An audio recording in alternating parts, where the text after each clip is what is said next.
bilis magsalita. Ang sinumang nagpapakaba ng gaya ng batang ito ay siyang pinakadakilan sa kaharian ng langit.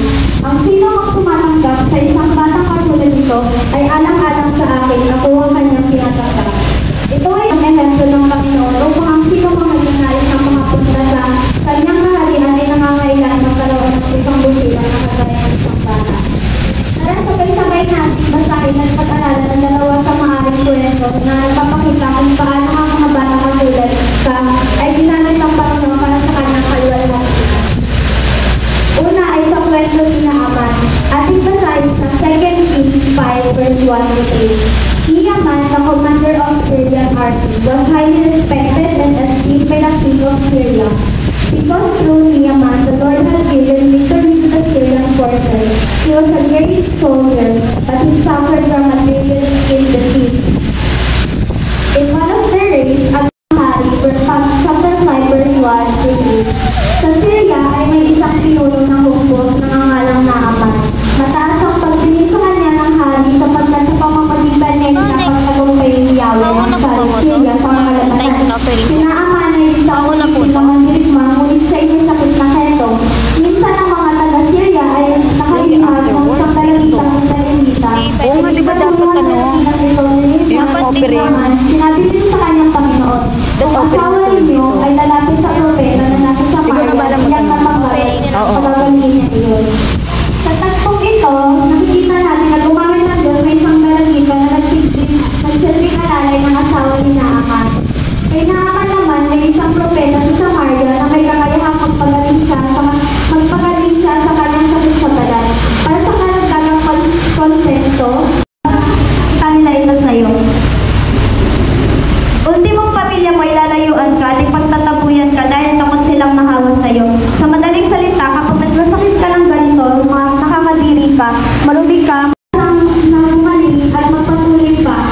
Pero si Naaman sa likod ng mga baluting mga balot sa kanya bilang isang mandiruma, nakakundi ang kalungkutan at kawalan ng pag-asa dahil nga siya ay may keto.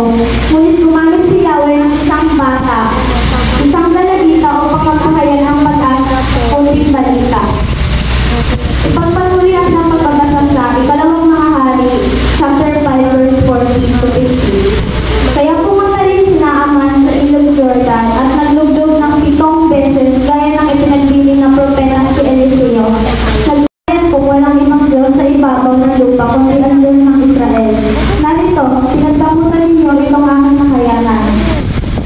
Ngayon, matapos na ni Naaman ang balita patungkol kay propeta Eliseo, hindi siya nag-atubili na sa Eliseo sa Samaria at ang silangay ng pang-abot buong pusong sumunod si Naaman pinatuloy si Eliseo sa kanya ang resulta sa tuluyang bumalik at nagkaroon ng puso na kanya may isang balat.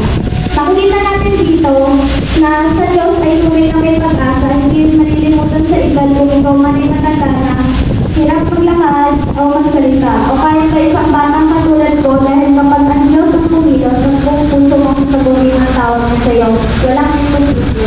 Amen. Amen. Sunod ang pangalawa sa huli Binasa na lang, uwian na. 5,000 katao at inasahin sa 1 verse 8 to 1 to 14. Pagkatapos ito, tumawid si Jesus sa ibayan ng lawa ng Galilee na tinatawag din lawa ng Tiberias. Chapter 2, sinundan siya ng napakaraming tao sapagkat nakita nila ang mga hiwalang ginawa niya. Sa pagpapagaling sa mga may sakit, umakyat si Jesus sa bundok kasama ang kanyang mga alagad at naupo roon. Kain ng mga tao ito.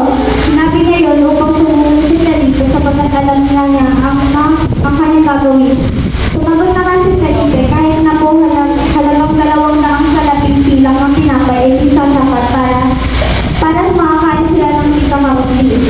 Sinabi ni Andres na ito sa kanyang mga alagad at kapatid ni Simon Pedro, mayroon po rito isang batang lalaki na may dalang 5 tinapay na sebada at 2 isda. Subalit, sasapat kaya ang mga to.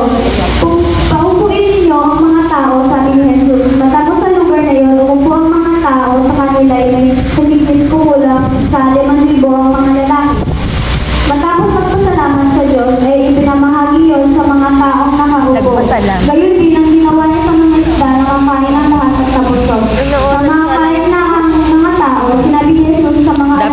explain niya Ipunin eh. ninyo ang lumabis ng di masaya.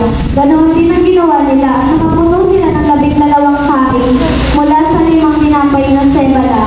Nang makita ng mga tao ang hiwalang ginawa niya, sinabi nila, tunay na ito ang propetang darating sa sanlibutan. Dito naman, ang isang batang lalaki ang muling ginamit ng Diyos upang makapagpamalas ng himala at kadakilaan si Jesus sa harap ng 5,000 katao.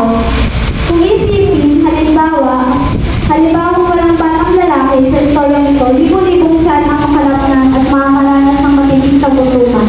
Subalit ng Diyos ay likas na mahabagin at makapangyarihan kung kaya niloob niya ang isang bata sa sandamukan na bilang ang mga tao ay magkaroon ng biskit ng pagkain na siyang ginamit niya upang magpakain ng lahat ng kanyang tao.